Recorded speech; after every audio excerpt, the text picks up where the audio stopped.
The other thing is never give up on them. The average tobacco user has 9 serious quit attempts before they're successful.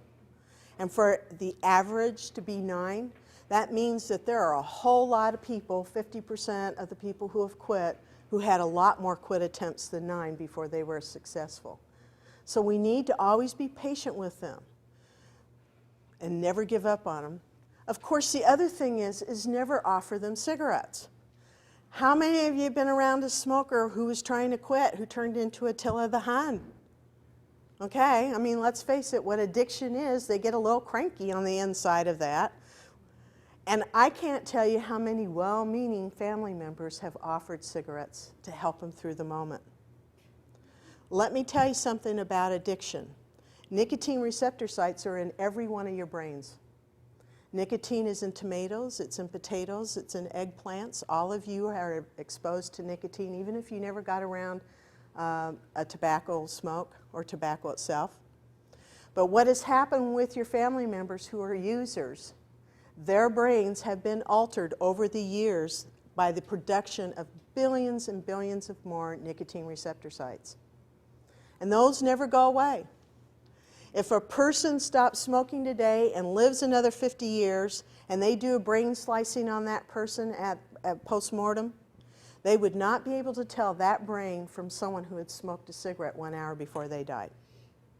That is why a user can never have one cigarette.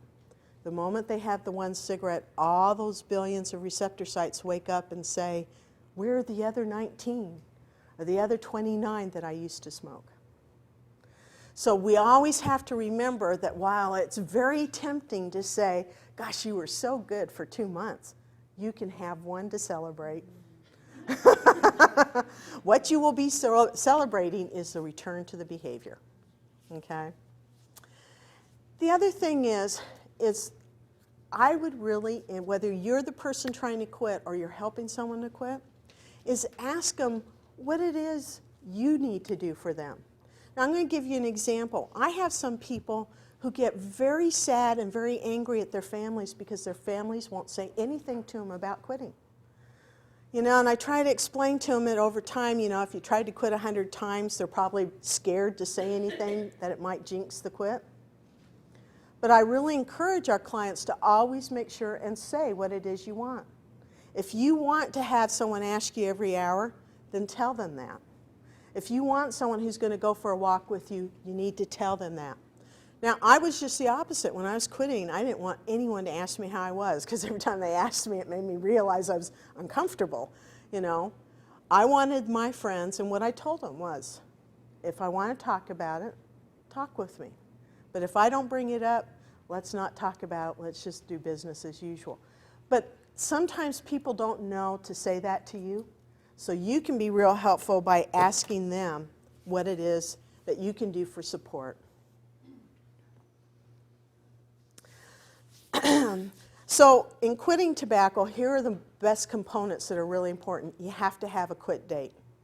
A nebulous, I'm going to quit in the next 2 weeks is, have you ever noticed that when it comes to like dusting, you'll do it tomorrow and tomorrow and tomorrow, and the next thing you know, you have a ½ inch of dust. We are the masters of procrastination, and especially when it comes up to giving something that you may not want to give up. If you don't set a date for it, it's just going to keep going into the future.